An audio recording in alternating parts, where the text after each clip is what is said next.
Bonjour mes amis. Le titre de mon discours du jour est « Ton ennemi, c'est toi ». J'ai choisi comme verset de référence Marc 7, 21. Car c'est du dedans, c'est du cœur de l'homme que proviennent les pensées mauvaises qui mènent à l'immoralité, au vol, au meurtre, à l'adultère, à l'envie, à la méchanceté, la tromperie, le vice, la jalousie, le blasphème, l'orgueil et à toutes sortes de comportements insensés. Tout ce mal sort du dedans et rend l'homme impur. Mes amis, ce titre n'est nullement provocateur.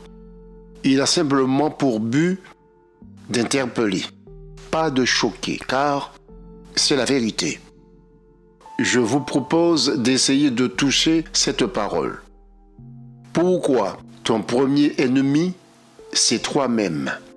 Nous devons cesser de nous mentir à nous-mêmes et de nous réfugier dans l'autopersuasion quand nous nous sentons mal dans notre peau, quand nous sommes déprimés, stressés, angoissés. Souvent, notre première réaction est de désigner des coupables. Nous cherchons qui est responsable de toutes nos souffrances. C'est à cause de mon boulot, du patron. C'est à cause de ma femme. C'est à cause de mon mari. C'est à cause de mes enfants. Il est vrai qu'il peut nous arriver d'avoir des différends avec toutes ces personnes, mais nous devons reconnaître dans le même temps que ce n'est pas uniquement à cause de ces personnes-là que nous souffrons et que nous avons mal à notre vie. Pourquoi ton premier ennemi, c'est toi-même? T'es pas d'accord avec ça? Ok, très bien. Je me propose de te persuader, sinon te convaincre, que ton premier ennemi, c'est toi. Tu affirmes que ce sont les personnes de ton entourage qui t'empêchent de goûter au bonheur et de savourer l'existence. Alors dis-moi, pourquoi quand ces personnes disparaissent de ta vie et disparaissent de ton paysage, comment ça se fait que tu n'es pas plus heureux? Tu ne les vois plus, tu ne les contactes plus. Comment ça se fait que tu n'es pas plus heureux? Aujourd'hui, tu t'es séparé de ton conjoint. Tu as changé de boulot. Tu as rompu les liens avec certains de tes amis. Tes enfants vivent de leur côté. Tu n'as plus personne pour te nuire. Pourquoi tu n'es pas heureux? Pourquoi tu ne nages pas dans le bonheur? Parce que ton ennemi, c'est toi. Tu déménages, tu l'emmènes avec toi. Tu changes de boulot, il te suit. Tu divorces, tu romps avec toutes tes relations, mais lui, il reste avec toi. Parce que il est au fond de toi. Ton ennemi, c'est toi-même. Maintenant, pourquoi il en est ainsi? Où est-il cet ennemi?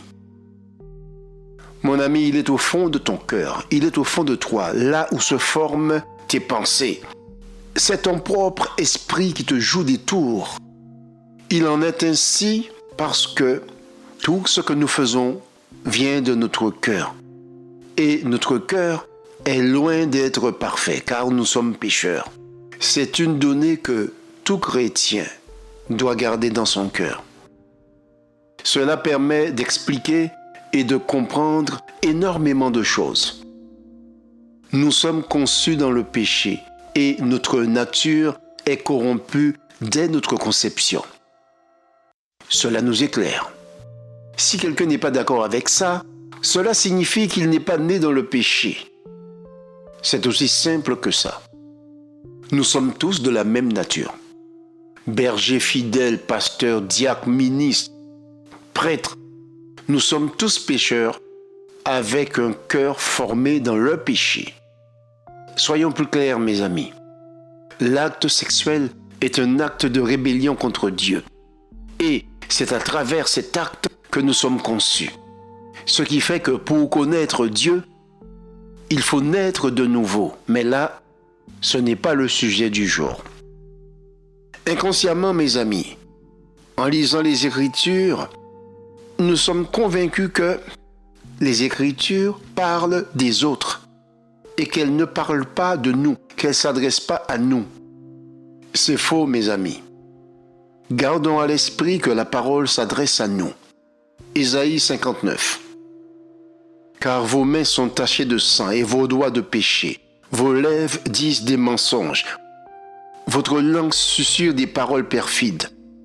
Personne n'invoque le droit et nul ne plaide selon la vérité. On s'appuie sur des faussetés et on allègue des mensonges. Ils conçoivent le mal et enfantent le crime. Mes amis, nous devons cesser de penser que là, il s'agit des autres. C'est bien de nous qu'il s'agit. Il s'agit de nous-mêmes. Parfois, nous nous plaignons du comportement de nos compagnons humains vis-à-vis de nous. Il est comme ci, il est comme ça. Il m'insupporte, il est relou, il est lourd, il est envahissant, il est ceci ou cela. Je n'aime pas sa façon de faire. Je n'aime pas son style. Je n'aime pas son parler. Je n'aime pas son air arrogant. Je n'aime pas son langage. Un instant, mon ami. Tu te plains des autres, mais t'es-tu déjà posé la question de savoir ce que les autres pensent de toi? Tu dis qu'ils te traitent avec violence, avec méchanceté, mais toi, arrête-toi un instant et examine comment toi-même tu te traites. Examine quel est ton propre comportement avec les autres. Quand notre cœur devient le dépôt de toutes sortes de mauvais désirs, l'envie de richesse, l'orgueil démesuré, quand nos cœurs sont tapissés d'hypocrisie, de trahison, de désamour, de méchanceté, d'inimitié et j'en passe, ça n'a rien à voir avec l'autre. Tout ce que tu fais, toutes tes souffrances sont générées par ton être propre. C'est bien toi et toi seul qui, comme le dit l'apôtre, t'abandonne aux impudicités, aux convoitises, à l'ivrognerie, à l'excès du boire et du manger, aux idolâtries criminelles. L'autre n'a rien à voir avec tout ça. Ton ennemi, c'est toi-même qui fait du mal à ton corps. C'est nous-mêmes qui sommes notre propre ennemi, c'est pas les autres. Dites-moi ce que les autres ont à voir avec tout ce qui vient d'être cité. Ce n'est quand même pas eux qui ont rempli ton cœur de tous ces sentiments. Quand nous nous laissons dominer par nos sens et que nous nous vautrons dans la luxure, l'immoralité, la débauche, qu'est-ce que l'autre a à voir là-dedans? Mon ami, ton ennemi, c'est toi. Notre ennemi, c'est nous. Notre premier ennemi, c'est nous-mêmes. Tu ne diras quand même pas que quelqu'un t'aurait appris à mentir, à voler, à tromper ou à faire du mal. Quand tu tombes sur la domination et que tu deviens addict des jeux du hasard, quand tu ne peux pas t'empêcher de consommer plus d'alcool que de raison, quand tu traites ton corps avec cruauté, est-ce la faute de l'autre? Je te le répète, mon ami, ton ennemi, c'est toi, pas les autres. Quand tu es étranglé par l'envie de devenir riche, quand tu agis dans le secret, guidé et poussé par ton cœur rempli de jalousie et d'envie, est-ce la faute de ton prochain? Mon ami, ton ennemi, c'est toi. Quand nous détestons les gens qui ne nous ont rien fait, quand nous sommes incapables d'aimer notre femme, notre mari, quand nous sommes incapables d'honorer nos parents, est-ce à cause des autres? C'est bien nous qui décidons toutes ces choses. Mes amis, voici une petite représentation personnelle afin de nous aider à toucher la chose. Observons comment notre cœur est tapissé. Bien évidemment, la liste est exhaustive. Notre cœur est tapissé par toutes ces choses, les mauvaises pensées, l'immoralité, le vol, le meurtre, l'envie. Toutes ces choses tapissent notre cœur. L'autre n'a rien à voir avec ça. Ésaïe 59, 6. Les œuvres qu'ils produisent sont des œuvres mauvaises. De leurs mains, ils commettent des actes de violence. Leurs pieds courent au mal et ils ont hâte de verser le sang innocent. Leurs pensées sont sans cesse orientées vers le mal. Dévastation et destruction jalonnent leur parcours. Mes amis, le prophète Isaïe parle de nous. Sinon, la Bible n'aurait aucun sens. Ne pensez pas qu'il s'agit uniquement de nos ancêtres. Nous sommes les mêmes. Nous sommes pareils. Un être humain reste un être humain. Cessons d'accuser les autres. Ésaïe 59, 8. Ils ne connaissent pas le chemin de la paix, et le doigt est absent des routes qu'ils empruntent.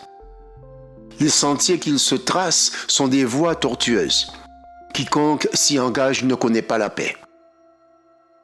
Nous grondons tous comme des ours et nous ne cessons de gémir tout comme des colombes.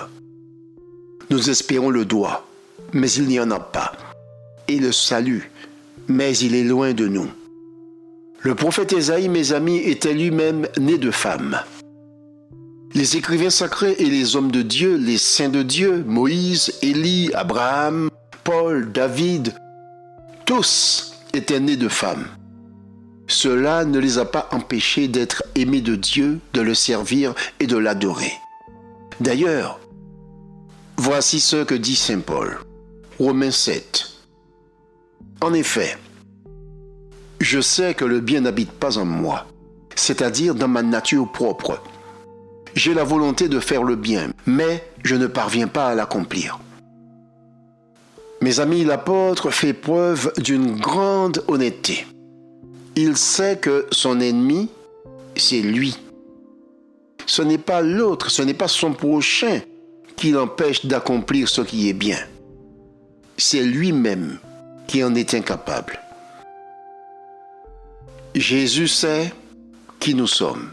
Il sait de quoi nous sommes faits. Il connaît le cœur de l'homme. Il connaît mieux que nous nos forces et nos faiblesses. Nous devons accepter, nous devons admettre que notre ennemi n'est pas face à nous. Il est en nous. Si tu ignores cela, mon ami, ou si tu refuses de l'admettre, toute ta vie durant, tu poursuivras le bonheur et tu n'atteindras jamais la paix. Il n'y a que Jésus qui puisse nous accorder cette paix. Il est amour. Observons ceci. Malgré ce cœur incapable de faire du bien, il nous aime, car nous sommes ses enfants. Il voit comment nous sommes. Il sait comment nous sommes. Il connaît notre cœur.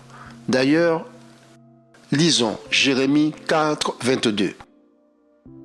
C'est que mon peuple est fou. Il ne me connaît pas. Ce sont des enfants stupides, dépourvus d'intelligence. Ils sont habiles pour faire le mal, mais ils ne savent pas faire le bien. Réjouissons-nous, mes amis. Il nous désigne comme son peuple, alors qu'il connaît tout de nous, qu'il sait tout de nous. Il nous désigne comme son peuple. Toutefois, mes amis, nous ne devons pas nous mentir à nous-mêmes et nous laisser transporter par de faux raisonnements en disant « puisque Dieu nous connaît, on peut faire ce qu'on veut ». Il sait mieux que nous le combat que nous devons mener contre nous-mêmes. Mais nous devons nous faire violence chaque jour, persévérer sans relâche. Nous devons éviter de tenir nos compagnons humains comme étant responsables de tous nos malheurs, de toutes nos souffrances, de toutes nos plaies. Car ton ennemi, c'est toi.